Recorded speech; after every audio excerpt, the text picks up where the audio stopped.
Senator Bato de la Rosa says he will not be attending the House's hearing on the war on drugs.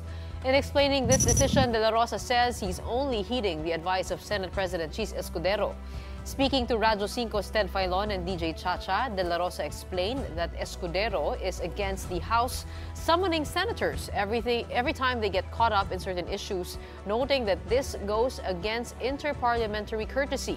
De la Rosa says he will only attend the House proceedings if former President Rodrigo Duterte will also be present.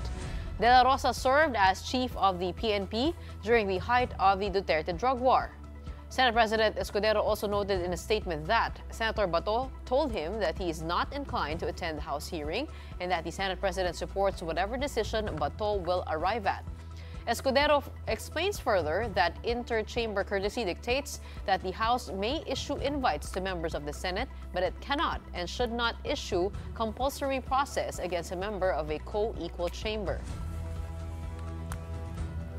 And here to talk to us more about the House's drug war probe, we have with us on the show Senator Bato de la Rosa himself, and he's joining us via Zoom. Good evening, Senator, and thank you for taking the time tonight.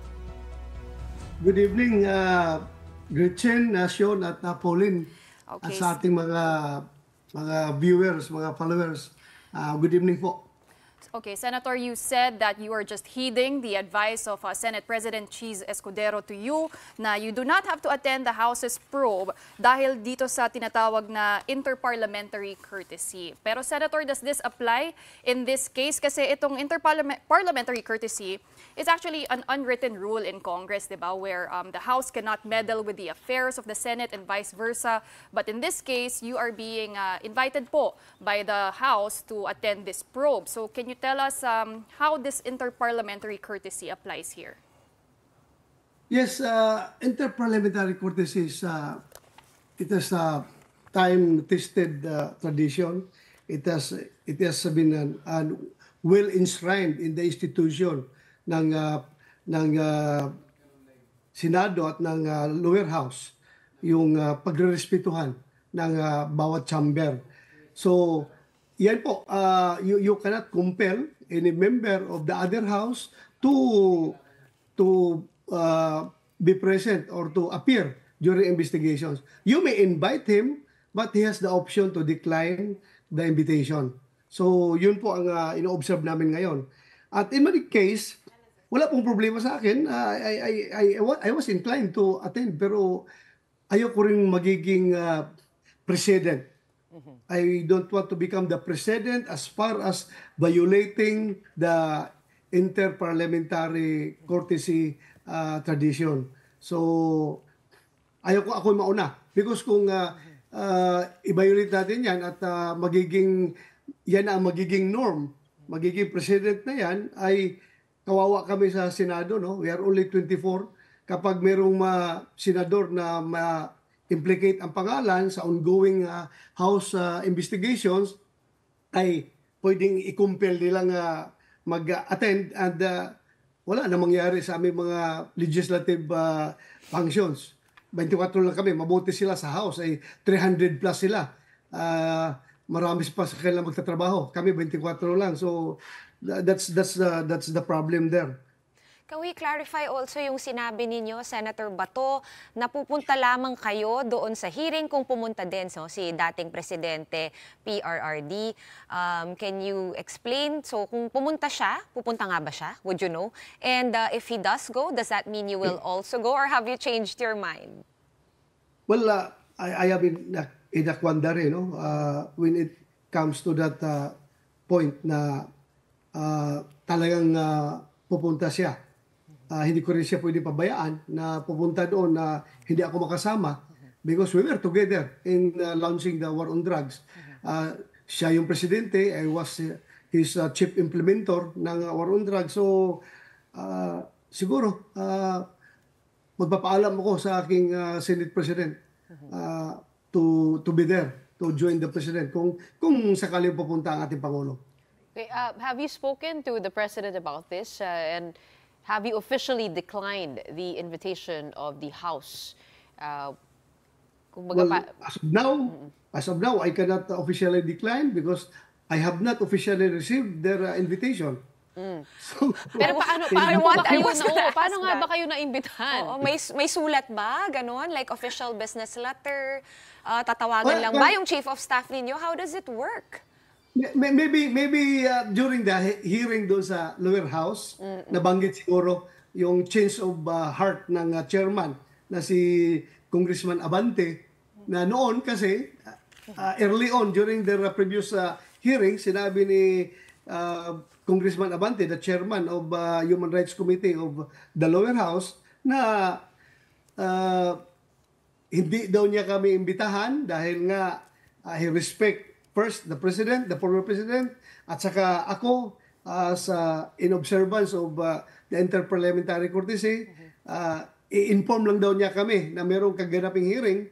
Kung gusto namin dumalo, ay maganda, pero i-inform lang daw kami. But this time around, yung last na hearing ata nila, sinabi na niya na imbitahan na kami. So, knowing the chairman, si Congressman Abante, he is a veteran lawmaker. Alam na alam niya yung interparliamentary courtesy. So siguro na-pressure lang siguro siya sa kanyang mga kasamahan diyan, na mga makakaliwa diyan sa House of Representatives, na pinipressure siya na imbitahan talaga kaming dalawa ni Pangulong Duterte. So kaya siguro sabi niya, imbitahan niya kami. Pero hindi pa nakapadala ng official invitation. Wala pa natanggap ang aking opisina. So hindi ako maka-officially decline din. Okay. So, kumbaga sa madaling salita is the invitation was just verbal and hindi siya official. Well, that may be official because it was put on record doon sa kanilang hearing. It was said during their hearing, yung formality lang naman yung papel na magdating sa atin. Pero it was put on record during the hearing na imbitahan daw kami. So that is official already. Okay, Senator, puntahan po natin yung malaking balita kahapon. 3 Dutertes running for the Senate. You expressed support over this decision, but some are actually thinking this might be a move against the ICC probe. Your thoughts? Have you spoken to the Duterte camp on this? O meron ba kayong binubuong alyansa para lumakas muli ang Duterte camp dito nga sa Senado? Well, to be honest, ako rin mismo nagulat ako sa balita na yon. But then again,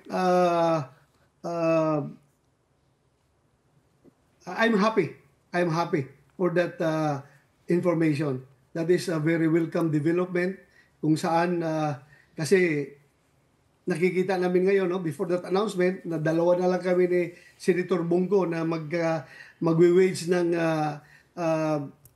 guerrilla type of campaigning, because hindi kami admin candidate, hindi rin kami opposition candidate. Nasa gitna kami, so hahanap kami ng paraan namin, diskarte na lang. Pero sabi namin, we will be waging a very lonely campaign. Pero with this development, na madagdagan kami ng 3 Duterte, at saka kung tutuloy pa yung isang kasama namin na si Philip Salvador na tatakbo, magiging 6 kami. So that would be a very Strong. Hindi po ba happy development. Hindi po ba nakakalito naman? Kasi ang sinabi sa amin ng political science professor yesterday also that this may be disadvantageous and there's such a thing as overstretching. Kumbaga, pag pare-pareho ang surname, nakakalito sa taong bayan, sino bang iboboto, at tandaan natin, no, 12 seats lang yung up for grabs next year. So hindi ba naisipin na baka ma-divide naman? Kung magkagulo, malito? Well, anything goes. Lahat yan, posibilidad yan na mangyayari. Pero pwede rin, isang posibilidad na mangyayari na sa lakas ng pangalan ng Duterte, baka makalusot itong 3. Dahil nga, hanggang ngayon, hinahanap-hanap ng taong bayan yung Duterte brand of leadership. Hinahanap-hanap ng mga tao. Ang gusto ng ibang tao ngayon na sana kung pwede ibalik pagiging Pangulo si Pangulong Duterte, pero hindi naman pwede. So, Senator, titingnan natin. Anyway, there is no prohibition for them to run. Walang prohibition. They can run. They can file their certificate of candidacy pagdating ng panahon. Senator Bato, Hintayin na lang natin ano maging desisyon ng Bawal na pambayan. kasi mag-substitution, di ba, sabi ng COMELEC. Kaya siguro lahat na lang. No, para ano tingin niyo doon? Di, kasi alam naman natin, di ba, Sen Bato na ang mga Duterte, it's happened in the past na may substitution na nagaganap. Ngayon na bawal na, it could also be a tactic or sa strategy since iba na nga ang If you can remember, nag-file ako ng COC for presidency during the last election, Yes, I di ba? remember. Hoping na baka magbagong isip ni Inday Sara na tatakbong presidente at siya ang magpalit sa akin.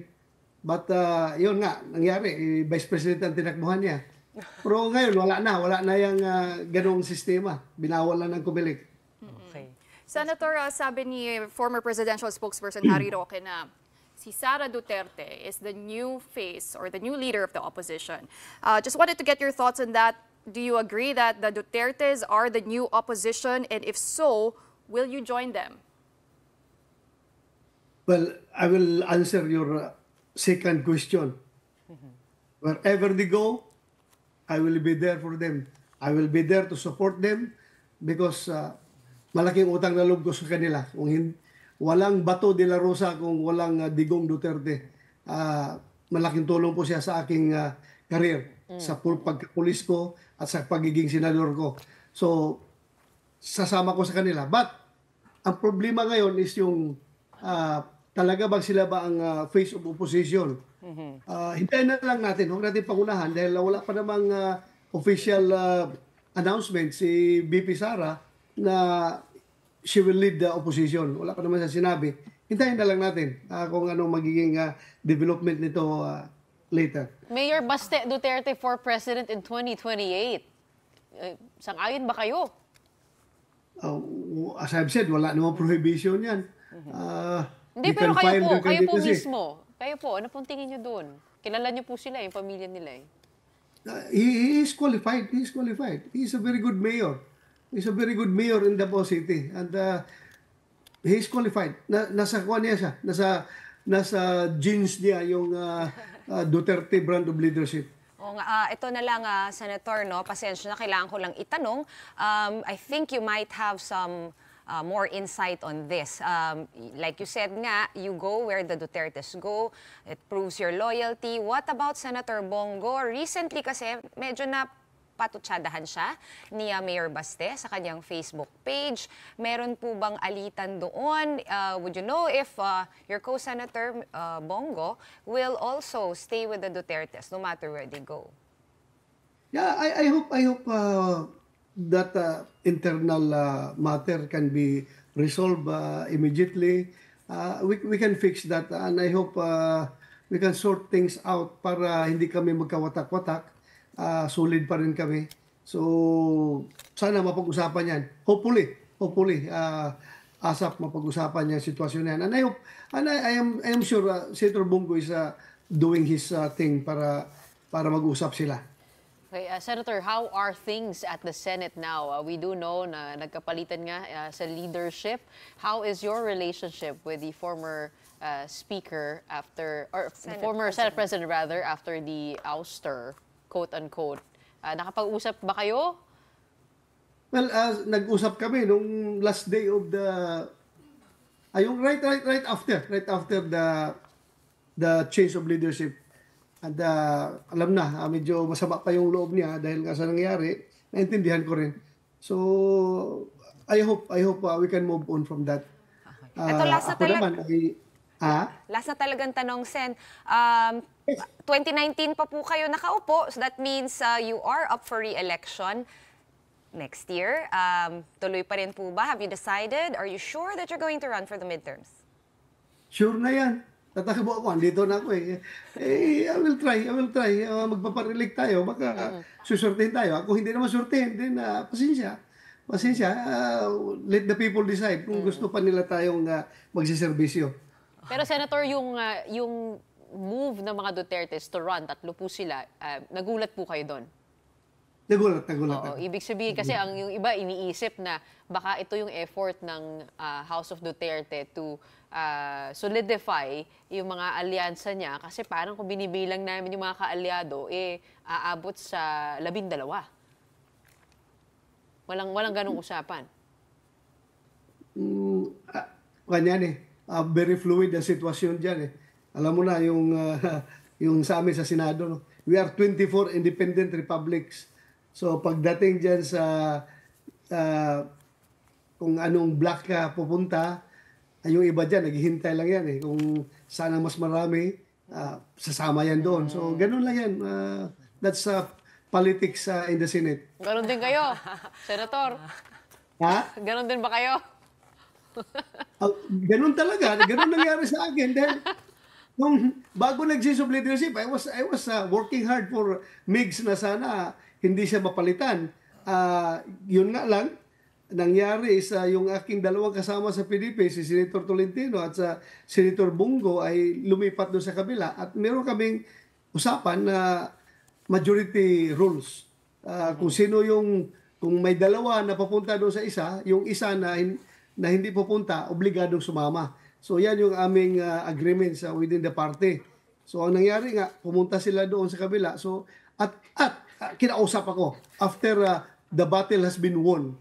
After everything was decided already.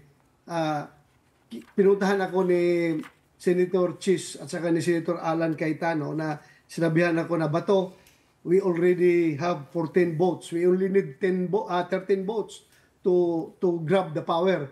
We already have 14. Hindi na namin kailangan ng boto mo. But since nalaman namin na pupunta ka daw sa minority, well, nakikiusap kami sa iyo na huwag kang pumunta sa minority. Please stay with the majority. So yun, sumama ako sa kanila. Majority pa rin ako.